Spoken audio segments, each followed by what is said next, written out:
Bem, hoje nós começamos aqui com uma pergunta: estás doente? Então, no decorrer do nosso estudo, nós vamos tentar responder essa pergunta, esse processo, como é feito, como que esse processo, como chegamos a nos adoecer e de que forma podemos também nos curar. Então, no decorrer aqui do estudo de hoje, vamos tentar chegar a responder esta pergunta aqui. Bem, Jesus no Evangelho,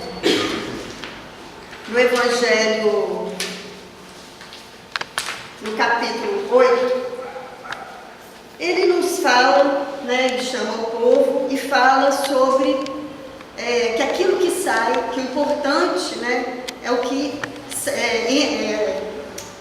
não é o que entra na boca que lameia o homem, mas é o que sai da boca do homem. Então ele fala isso por quê?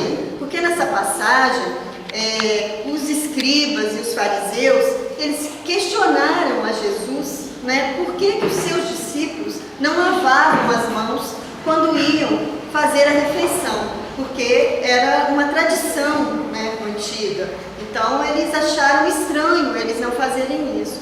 E aí Jesus falou que este povo, ele me honra com os lábios, mas que seu coração está longe de mim. Então tudo que eles falavam saía daqui da boca e não daqui do coração. Então, e é em vão que me honram ensinando máximas e ordenações. Então eles perdiam muito tempo ensinando máximas, ensinando ordenações humanas, e na verdade o sentimento, aquilo que torna o homem puro, o homem de bem, eles não se aprofundavam, eles não davam tanta importância. Então Jesus falou que o que entra na boca não é o que entra na boca quem lameia o homem, mas é o que sai da boca do homem. Que o que sai da boca vem do coração. O coração aí, ele faz a metáfora como um órgão do sentimento, que pode ser um sentimento bom ou não. Então, no caso aqui, ele fala, porque é do coração que partem os maus pensamentos, os homicídios, os adultérios, os furtos, os falsos testemunhos. Então, estão aí as coisas que tornam um homem impuro. Então, é disso que a gente tem que ter consciência, disso que a gente tem que dar importância. E não se... lógico que lavar as mãos antes da refeição, a gente deve lavar, mas dar importância ao sentimento, ao que realmente sai da nossa boca, que é o que vem do coração.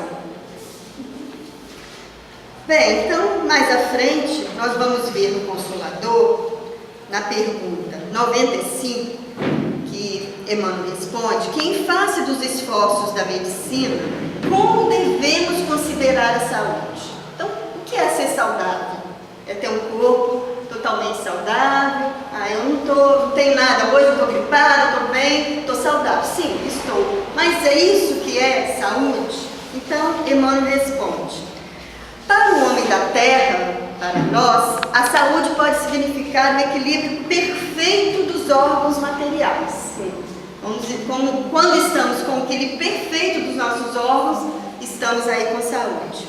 Mas para o plano espiritual, todavia, a saúde é a perfeita harmonia da alma, para a obtenção da qual, dessa perfeita harmonia da alma, muitas vezes há o quê? A necessidade da contribuição preciosa das moléstias. Então, muitas vezes temos que adoecer, temos que ter a contribuição da moléstia para que possamos ter o equilíbrio o equilíbrio da alma, Então, como ele fala aqui, necessidade da contribuição preciosa das moléstias e deficiências transitórias da vida. E mais à frente, Emmanuel nos fala, no livro Fonte Viva, que se nos encontramos encontramos enfermo, não acredites que a ação medicamentosa através da boca, dos poros, te possa restaurar integralmente. Então, quando eu li, eu fiquei pensando, ué, mas não, mas aí, à medida que eu fui lendo, né, eu fui entendendo que ele fala restaurar integralmente. O comprimido ajuda, a injeção melhora, entretanto, nunca te esqueça de que os verdadeiros males procedem do coração. E que a medicação, por melhor que ela seja, ela ainda não cura a alma, ela cura o nosso corpo. A alma, a verdadeira, como ele fala aqui, a verdadeira medicação da alma está a nosso cargo. Nós temos os recursos na alma para podermos chegar a esse equilíbrio.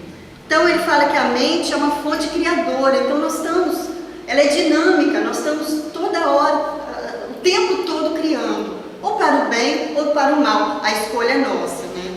Livre-arbítrio. Então ele fala que a vida, pouco a pouco, plasma em torno de teus passos aquilo que deseja. Então nós vamos plasmando em torno de nós aquilo que nós desejamos, né? Aquilo que nós vamos pensando, aqueles pensamentos, né? que a todo instante está conosco, é a escolha que a gente fez, né? Para o bem ou para o mal, ele vai plasmando ao nosso redor. Então, de que vales a medicação exterior se prossegues triste, acabrunhado ou insubmisso? Ele faz essa pergunta, né?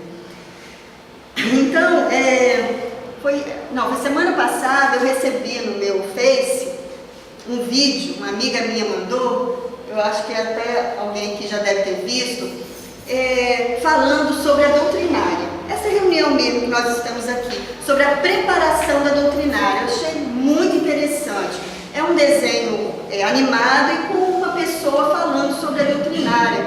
Toda a preparação que é antes que chegamos aqui, né, a preparação, né, do lado espiritual, né, e não material, como eles trazem os espíritos que precisam ouvir, né, e vieram nesse vídeo, né, mostra dois espíritos vindo até a doutrinária, um mentor e um aprendiz, e ele começa a falar, olha, isso aqui é isso aqui. Aí ele começa a mostrar na plateia as pessoas, um que está ali dormindo, que não consegue prestar atenção, o outro está com o pensamento lá nos negócios, amanhã eu tenho que ganhar aquele dinheiro, não sei o que, não consegue.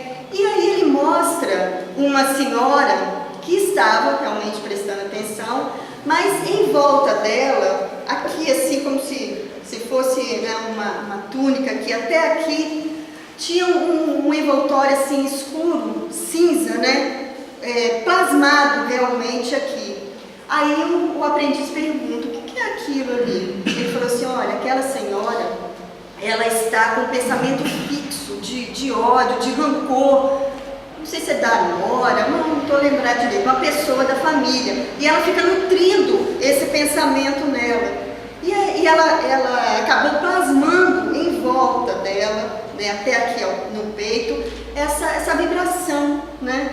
Aí ele falou, mas e aí, ela vai ficar assim e tal? Aí ele falou, não, ela vai ao passe, então esses fluidos, né, vão ser diluídos e tal, e ela vai se sentir melhor, que ela está se sentindo mal ali, né, com aquilo. Mas, quando daqui ela sair, se sentindo bem, chegar em casa, ela vai começar novamente aquele pensamento, plasmando aquele pensamento, e ela vai se sentir mal de novo. Aí ela vem, toma o passe, ela melhora, mas aí é como, né, se fosse um ciclo vicioso, até que aquela vibração começa a fazer mal ao corpo físico dela, né? Que ela retoma sempre aquele pensamento e começa aquilo a fazer mal ao físico dela. E aí ele fala até no vídeo que poderia desencadear um câncer de mama, um problema no coração, né, e outras coisas. Eu achei assim, interessante, né, esse vídeo falando, né, sobre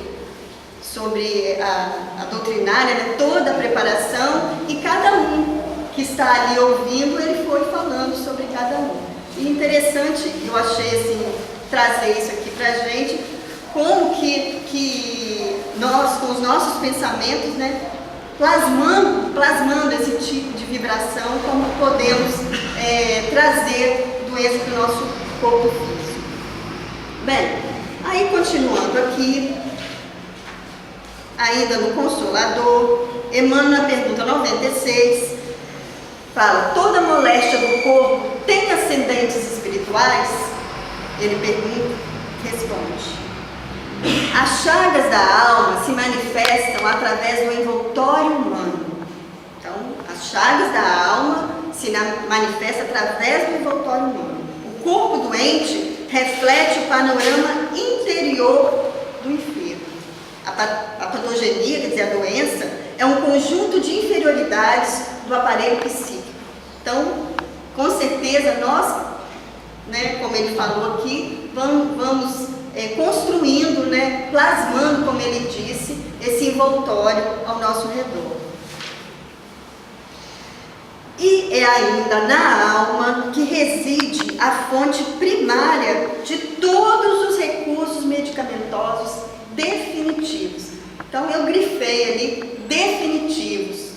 Por quê? Porque é na alma que a gente encontra os recursos para a nossa cura, os recursos para que a gente possa construir, né, como ele fala aqui,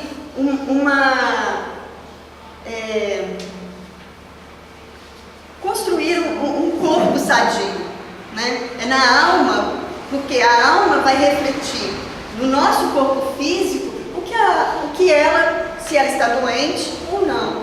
Então vai refletir nesse corpo físico. Então, com isso, os recursos medicamentosos estão também na nossa alma. A assistência farmacêutica do mundo não pode remover as causas transcendentes do caráter mórbido dos indivíduos. Então, a farmácia, o remédio, ou o médico, ou a cirurgia, ela não pode remover o caráter mórbido de cada um de nós. Ela remove, né? Ela melhora o nosso corpo físico, mas o que está, né, no nosso caráter, o que está na alma, ela ainda não remove, não. O remédio eficaz está na ação do próprio espírito enfermiço. Então, o remédio está na ação de cada um de nós. De quê? De querer nos melhorar, de querer renovar as nossas atitudes, de querer realmente conseguir nos libertar daquilo que está fazendo mal ao espírito, que consequentemente vai fazer mal ao nosso corpo físico. Como, né, essa senhora que estava ali nutrindo aquele ódio, aquele rancor de alguém, e aquilo estava fazendo mais mal a ela do que a outra pessoa.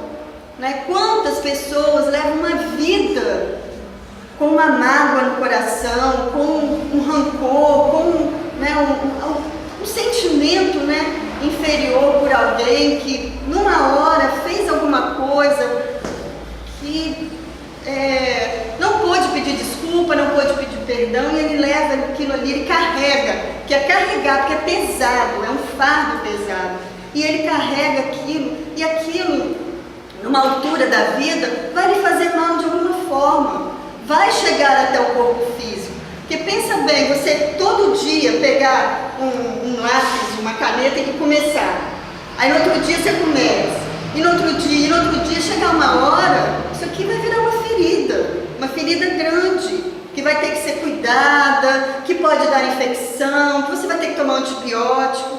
Então, é um paradoxo, mais ou menos isso, né? A gente começa com aquele pensamento, com aquela mágoazinha, aquilo vai crescendo, a gente vai tomando corpo, quando a gente vê, já está no corpo físico, né? Aí fica um pouquinho mais difícil, né? Bem, então,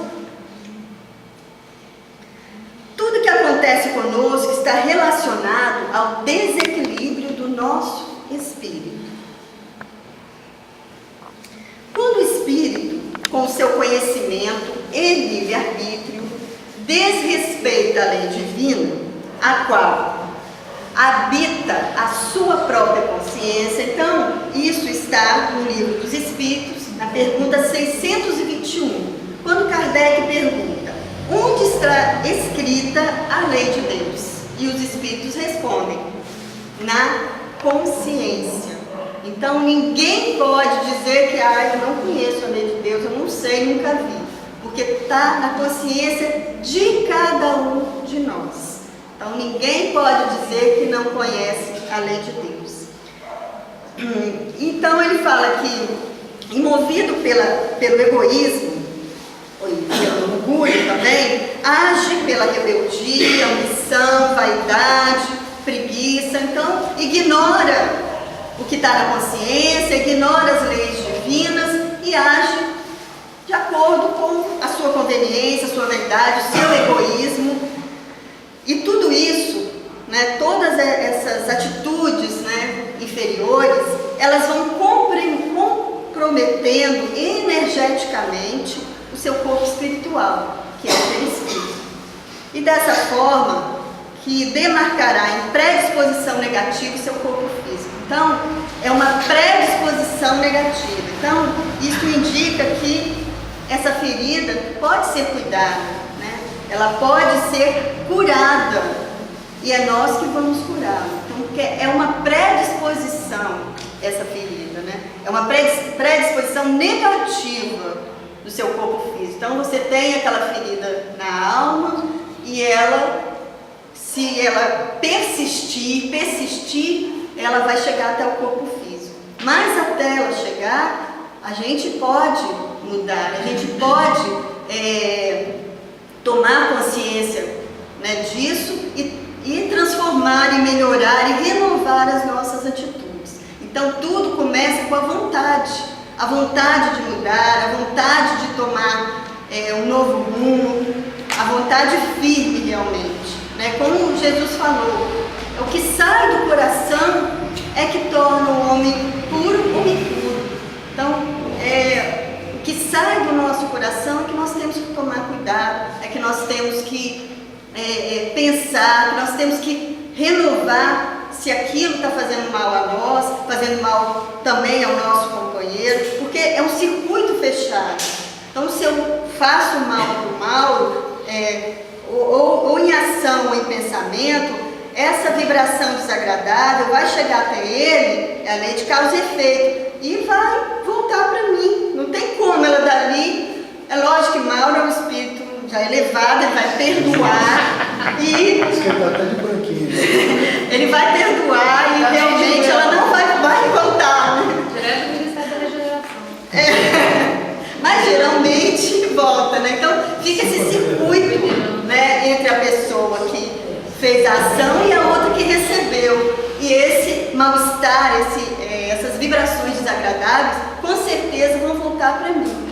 Então, muitas vezes você fala, estou com dor de cabeça. Não é que toda vez você está com dor de cabeça, é isso. Mas muitas vezes você está com aquela dor de cabeça. Por quê? Foi um mal-estar, foi uma briga que você teve, uma discussão. E aquilo ficou aquele circuito ali, né? A outra pessoa não conseguiu também te desculpar. E acabou que você ficou ali naquele circuito fechado. E os dois, né, carregaram essa vibração ruim, essa vibração inferior. Bem, aí continuando aqui, a gente vai ver aqui algumas atitudes que eu acho que ninguém conhece aqui, né, no nosso dia a dia, que com certeza adoecem nossa alma. Alguém conhece? Não, isso aí só você vai informar depois. É só para outro planeta, esse planeta Terra não, né? A cólera, no trânsito, ninguém fica nervoso, né? De jeito nenhum. Irritado, também não. Nem pensar. A intolerância, né? Como que a gente vê intolerância? Inclusive nós estamos vendo, né, muita intolerância, né, na briga dos palestinos e israelitas, né? No Israel, isso, me ajuda. Então, como que eles estão brigando, matando, né, tantas pessoas, por quê? Por causa da intolerância, né? A ociosidade também, né? O desânimo, a violência, a maledicência, como a maledicência adoece a alma, né? Como? E a maledicência é o que mais a gente vê, né? Nas empresas, em todo lugar, né? A gente vê a maledicência. Então, todas essas atitudes vêm adoecer a nossa alma. E antes de seguir, eu queria mostrar para vocês aqui uma história narrada por André Luiz no livro Ação e Reação. Eu gosto muito desse livro. E André Luiz, ele conta, né? Ele está junto com Silas, que é o mentor, que ele sai em caravana para ajudar as pessoas, e ele também para conhecer, para aprender, né? E ele está, o Silas, André e o Hilário, são os dois que estão aprendendo com o Silas. E eles estão andando pelas acomodações reservadas a enfermos, na espiritualidade. E a maneira de largos, ele narra que é a maneira de largos boxes de confortável cavalariça. Então são como boxes onde ficam esses enfermos que eles estão tão arraizados com a mente, né, em monoideias, em pensamentos que eles, né, deixaram na terra, que eles não conseguem pensar em outra coisa, eles não conseguem aceitar nenhuma ajuda. Então, eles foram lá visitar para ver o estado de cada um e também para mostrar ao André, né, compreender o que eram essas almas enfermiças. Então, o primeiro a ser visitado foi o irmão Veiga, ele chama de irmão Veiga. Ele mantém fixa a ideia na herança que perdeu ao desencarnar. Então, quando eles chegam perto, ele fala: olha, eu lutei por 25 anos para reaver a herança que me cabia, deixada pelos meus avós. Ele diz para os três, né? E quando vi nas minhas mãos, o que aconteceu? Desencarnou. Desencarnou. Então, a morte me arrebatou o corpo sem piedade. Desejava, pelo menos, acompanhar a partilha do espólio que me interessava. Então, mesmo desencarnado, ele queria acompanhar aquela partilha. Mas ele tinha, acho que 2 ou 3 filhos, ele não fala aqui, ele chama de meus rapazes, né? Que amaldiçoaram-me a influência, impondo-me a cada passo frases venenosas e hostis.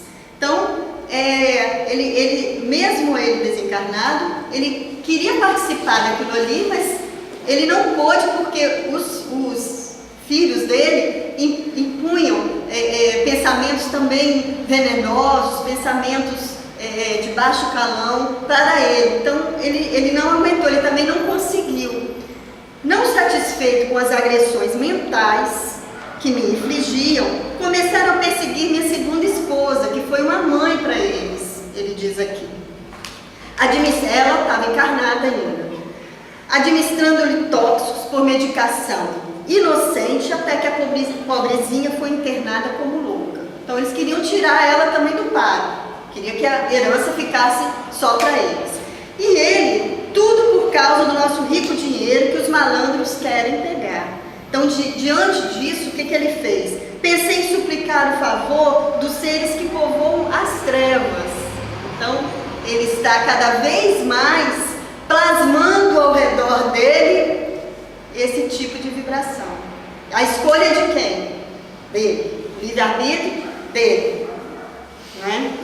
Pois somente eles devem ser os fiéis executores de grande vingança. Então, ele está com essa monoideia, com esse pensamento em vingança. Ele quer se vingar dos filhos, né, porque ele acha que não está certo.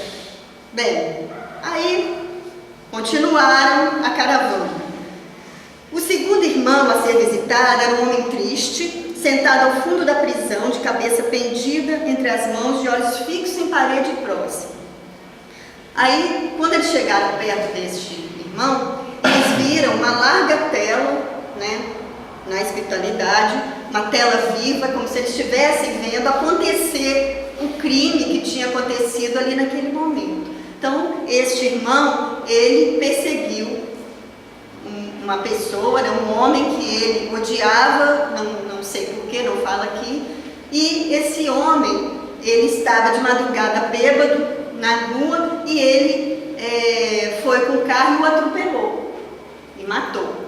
Só que ninguém viu, né? Estava de madrugada, viram depois ele morto de manhã e tal. Então, mas o remorso, né? O remorso está tomando conta dele. Então ele acha o quê? Que a todo momento vai chegar alguém, vai falar com ele, vai descobrir o que ele fez e ele fica naquela monoideia o tempo todo, naquela vibração triste, naquela vibração de culpa, o tempo inteiro.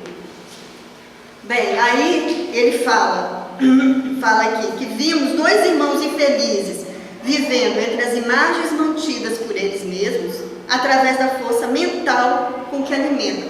Força mental com que alimentam. Ali é só força mental, né? Eles já tinham desencarnados. Então a força mental, olha a força do nosso pensamento.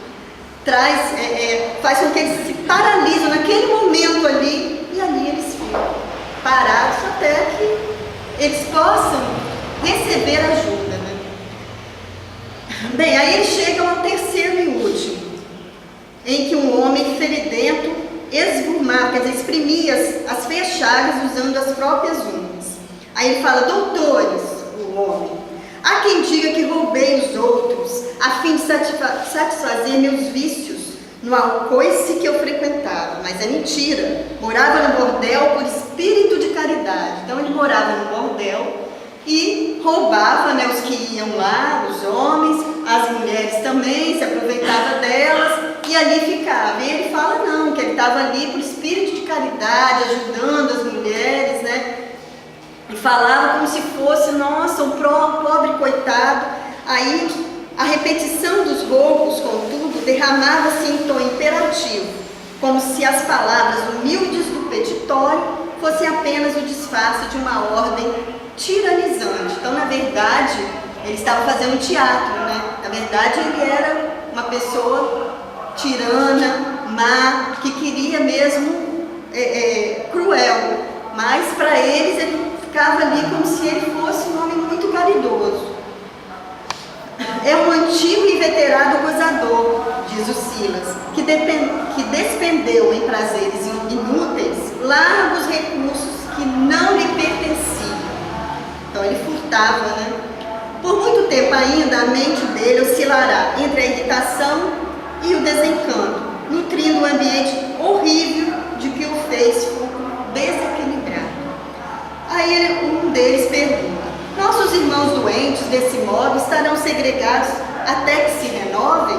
Ele pergunta para o Silas. E o Silas fala: o problema é de natureza mental. Modifiquem as próprias ideias e modificar-se-ão. Fácil, né? É só modificar as ideias, tá bom, gente. Todo mundo fica curado, fica bom, não tem mais nada. Mas aí ele continua: isto, porém, não é fácil. Ele mesmo reconhece, né? Não é fácil. Como modificar aquela ideia que ele está ali, naquela monoideia ali, não sai dali? É difícil realmente, né? Então, fiquem, pois, sabendo que nossas criações mentais preponderam fatalmente em nossa vida. Libertam-nos quando se enraizam no bem que sintetiza as leis divinas e encarceram-nos quando se afirmam no mal. Então, quando firmamos no mal, nós ficamos encarcerados, que é o que eles estavam, totalmente encarcerados naquela ideia ali, que eles nutriam com a força mental deles. O pensamento atuando à feição de onda, com velocidade muito superior à da luz. Olha só, e olha que a velocidade da luz é grande, hein? E o nosso pensamento é muito superior à luz.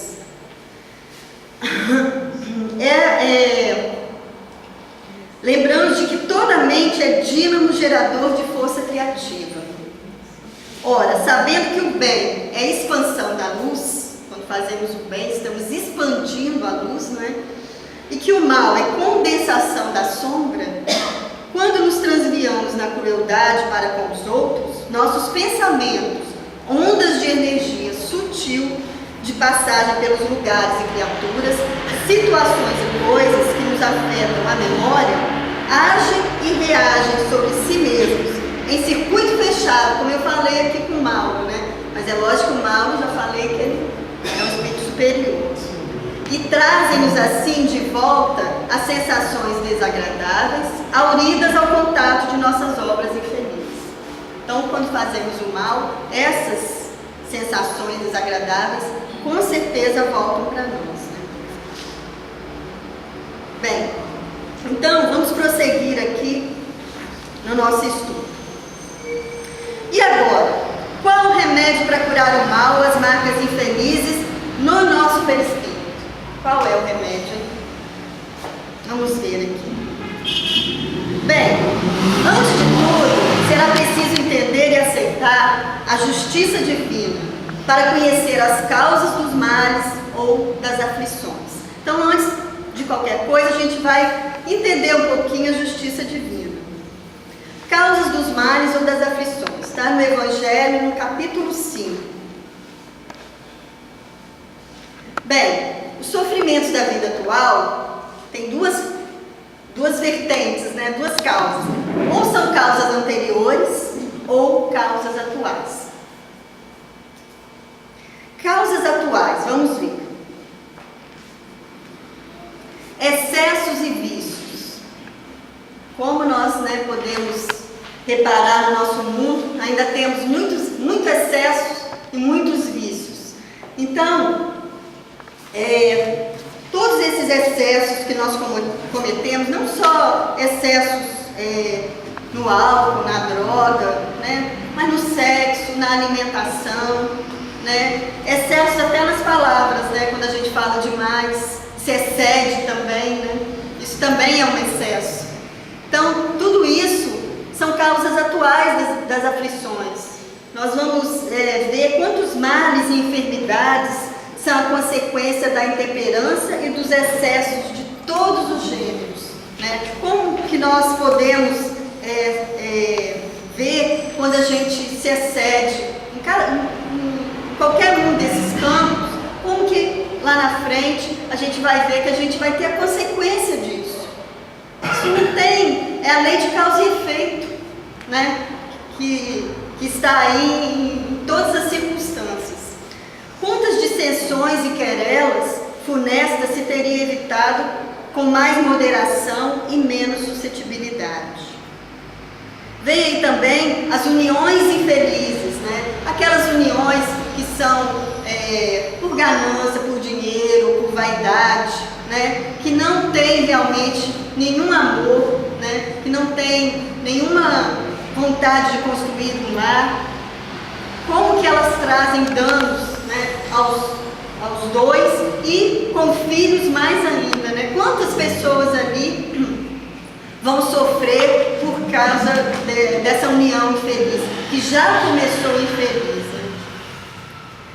E também não combater as más tendências, né? Quantos pais que são infelizes com seus filhos porque não combateram suas más tendências? Por fraqueza, ou por indiferença, ou até às vezes por preguiça mesmo.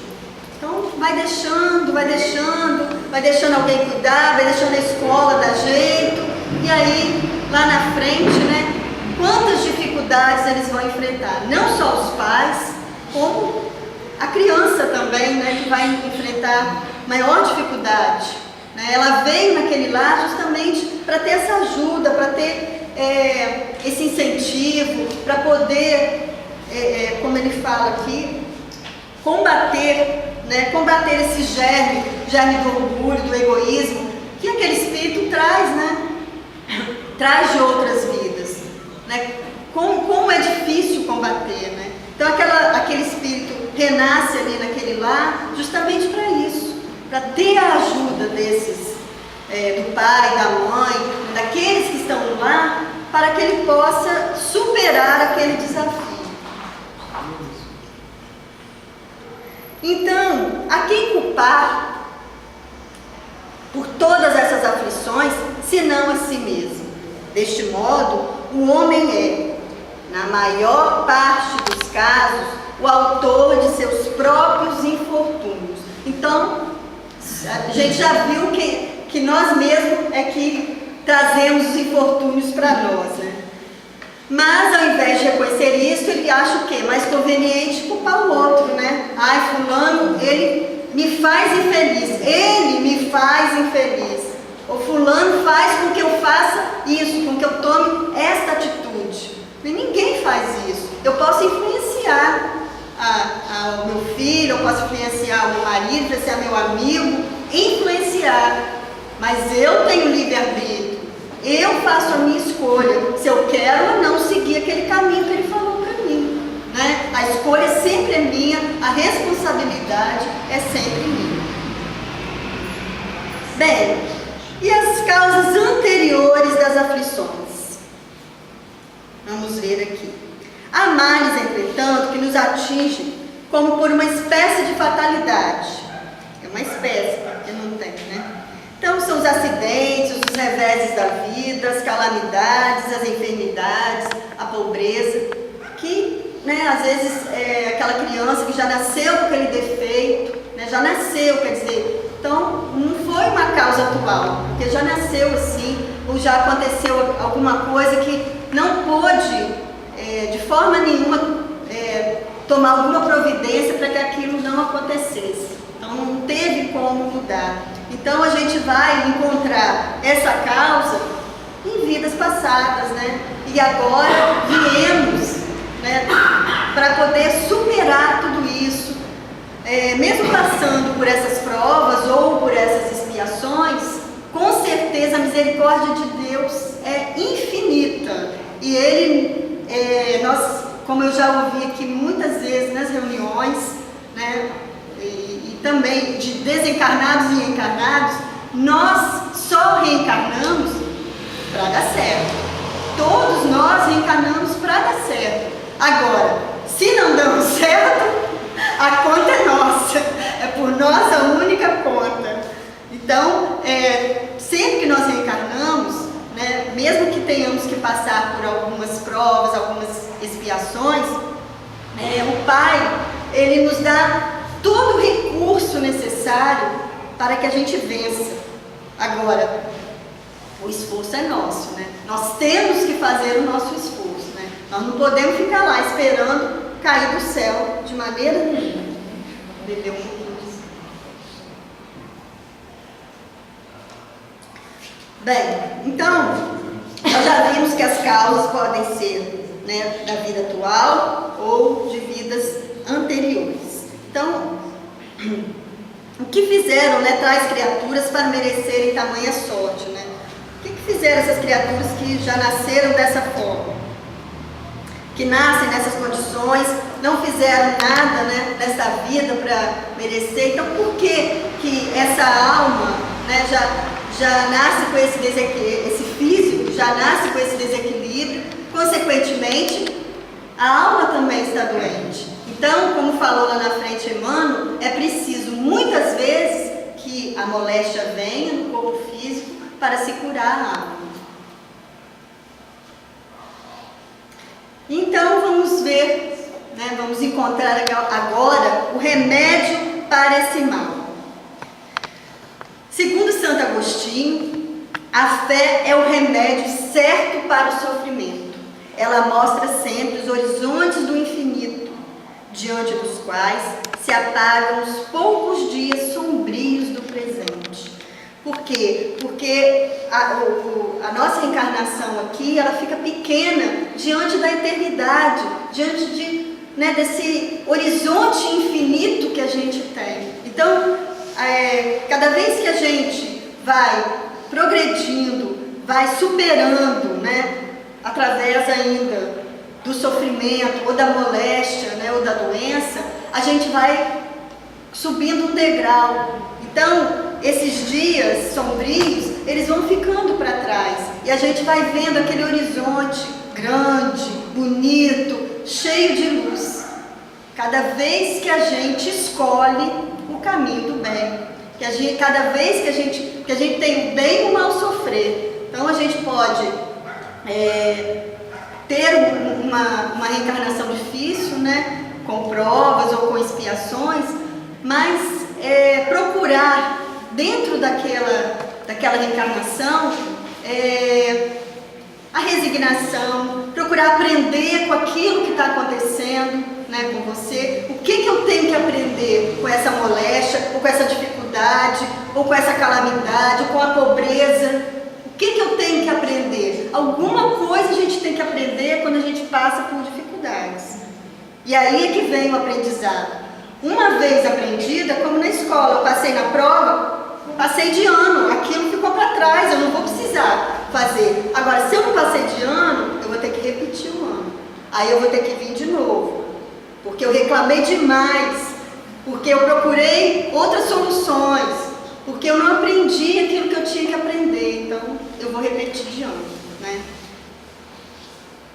Bem, então a chave da cura. Vamos ver se a gente pode encontrar a chave da cura. Segundo, né, falou Sócrates, conhece-te a ti mesmo. Então, a partir da hora que a gente olha para o nosso interior, né, começa a conhecer a nós mesmos, saber, né, mergulhar, como fala aqui, na nossa sombra, então a gente vai encontrar a causa realmente interna e profunda. E o restabelecimento só virá quando a questão for resolvida. Então não existe cura se não tentarmos identificar dentro de nós o que está errado e decidir eliminar o problema, a verdadeira causa. Então, se eu sou uma pessoa, vamos dizer, que gosto de falar mal dos outros, adoro, nossa, eu não consigo ficar sem, então eu detectei isso em mim. Realmente eu uso muito a maledicência. Então, detectado o problema, o que eu vou fazer? Eu vou tentar superar isso em mim. Então, hoje eu não vou falar mal de ninguém. Mesmo que coce a minha língua, eu não vou falar. Então, hoje eu não falei. Eu fiz esforço para não falar. Amanhã eu posso até falar um pouquinho, assim, até meio-dia. Depois do meio-dia eu não falo mais. Então, aí no outro dia eu falo só 2, 3 horas. Quando chegar no dia eu falo, gente, o dia acabou, eu não falei mal de ninguém. Então, é um treinamento. A gente vai treinando, né? No começo é difícil, é igual regime, é difícil fazer regime. Primeira semana, você passa fome, né? Você se descabela. Mas depois de passar, inclusive eu vi falando na televisão que você precisa de 2 meses para o corpo entender que você está fazendo regime. Então você vê, o seu corpo tem que entender. Então a sua mente, o espírito tem que entender que você não quer mais falar mal dos outros, que você não quer mais. Então você precisa de persistir naquilo. Então a gente vai encarar o nosso problema e começa, né, devagarzinho a encontrar aí a cura. Então ficar doente é uma oportunidade de conhecer e encontrar nossa própria capacidade de cura. Própria capacidade de cura. Ele não falou aqui para procurar outra pessoa para curar a gente. Nós nos curamos. É tanto que Jesus falou, tua fé te curou. Ele nunca falou, vai que eu te curei. Jamais. Ele sempre falou, tua fé te curou. Vá e não peques mais, para que não te aconteça o pior. Então vai e procura o caminho do bem, para que coisas piores não te aconteçam lá na frente, porque vão acontecer se você não procurar, né? Então aqui fala que encontrar nossa própria capacidade de cura, eliminando o mal pela raiz em nossa mente espiritual. Então a chave está aí. E Emmanuel fala aqui no Consolador que o homem ele deve mobilizar todos os recursos ao seu alcance em favor do seu equilíbrio orgânico, que por muito tempo ainda nós vamos precisar ainda do cirurgião, do clínico, do farmacêutico.